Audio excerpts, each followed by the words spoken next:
सही बात ये समझो, मैंने रिजल्ट देखे नहीं। मैं तो अभी गुड़गांव से चल के सीधा आ रहा हूँ, पर लगता था कल मैं जो पहले आपका प्री पोल जो देख रहा था कि एक तरफा इलेक्शन का मेरे ख्याल में 60-70% सीटें जरूर होंगी। आपने सुना कि मुझे जानकारी में नहीं है। देखिए, कांग्रेस के अधिवेशन बहुत हुए हैं।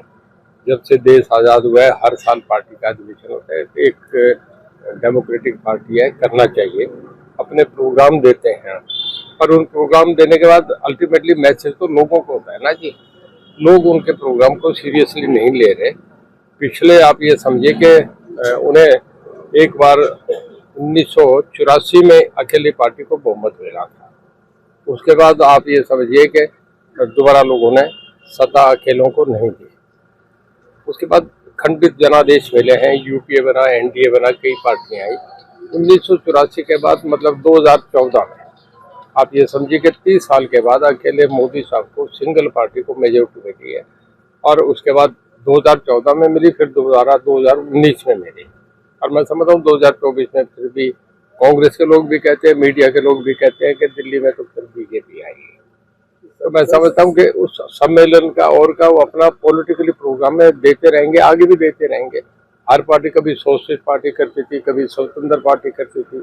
देश में पहली पार्टी जब आई थी अपोजिशन, मेन अपोजिशन स्वतंत्र पार्टी थी। राजा सब जीत के आए थे, ब्लाइंड फेथ होता लोगों का। उसके बाद प्रजा सोशलिस्ट पार्टी, फिर सोशलिस्ट पार्टी। अब उन्हीं की तरह इनका इतिहास भी गौन हो गया। कांग्रेस आगे कहीं भी नहीं है। अब हाथ से हाथ जोड़ो की यात्रा शुरू करके कह रहे हैं कि अब 2024 में भी प्रदेश में हाथ से हाथ जोड़ लें, पैर से पैर जोड़ लें, इस बात का कोई फर्क नहीं पड़ता। लोग बहुत समझदार हो गए। लोग, राजनीतिक लोग हमसे भी, हम पार्लियामेंट में चले गए, विधानसभा में चले गए, लोग हमसे भी ज्यादा समझदार है। हर इवन जब इमरजेंसी थी 70 में, तो गार्डियन अखबार ने लिखा था कि हिंदुस्तान के लोगों को हम सलाम करते हैं जो भूखे पेट सड़क पे सो रहे हैं, पर प्रजातंत्र के प्रति बड़े सावधान हैं।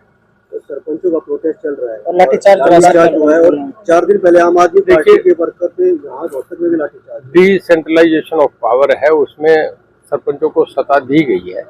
उसमें काम की बात है, वो आपस में मिल बैठ के बातें हैं तो चल रही है। मेरे ख्याल में टॉक्स हुई थी, मंत्री जी से भी हुई थी, वो भी कोई ऐसा बड़ा इशू नहीं है। ये काम तो विकास होना है, तो सरपंचों के मार्फत हो चाहे अलग से, बिना सरपंच के मामला तो कोई पेपर साइन होता ही नहीं। वो कह रहे कि हमारे अधिकार छीनने की कोशिश करिए सरकार, जबकि 2 लाख में क्या विकास कार्य है। देखिए, इस मामले में क्योंकि हमारे बबली जी मंत्री हैं इसके हैं, उनको ज्यादा मतलब उन्हें ज्यादा खबर होगी, वो बताएंगे। और मुझे नहीं समझा, ये जरूर मैं भी अखबार में पढ़ देता हूँ कि कुछ सरपंचों का मामला चल रहा है। अजय सिंह चौटाला ने बबली को पागल कहा है। देखिए, अपने अपने सोचने की बात है। मैं उनकी बात पे कमेंट नहीं करूंगा कि एक अलग पार्टी है, उन्होंने क्या कहा, उन्हीं का वो मंत्री है, वो दोनों का आपस का मामला है। दोनों बैठ के मेरे ख्याल में ज्यादा दिक्कत नहीं है। सरकार के बीच जेजेपी और जो बीजेपी की जो क्या बन नहीं रही, क्या मान रही है, तो कह रहे हैं कि जिस तरह से देखिए, मेरा ये मानना है जेजेपी बीजेपी की सरकार 5 साल चलेगी। एक गठबंधन हुआ है, आज तक कभी भी इस मामले में कोई नहीं आया। लोगों के गैस होते हैं हमेशा भी, एनडीए में भी ये होता रहा, यूपीए में भी ये होता रहा। लोग कहेंगे आज टूटा गठबंधन, कल टूटा, पर टूटता नहीं। आपस में दोनों पार्टी के इंटरेस्ट होते हैं, वो चलाया जाता है। सर खालिस्तान की एक बार फिर से मांग उठ रही है पूरे से, जिस तरह से उत्तर हुआ। नहीं, देश में नहीं बन सकता। हिंदुस्तान ऐसा देश है, सारे सिख उनके पीछे नहीं है। सिख समझते हैं कि आज हिंदुस्तान दुनिया की 5वीं इकॉनमी बनने जा रहा है। पंजाब पहले 1 नंबर स्टेट था, ये इन आंदोलनों से बहुत पीछे चला गया। वो नहीं चाहेंगे कि समझदार लोग, जो राइट थिंकिंग के लोग हैं, वो नहीं चाहते कि अलग खालिस्तान बने।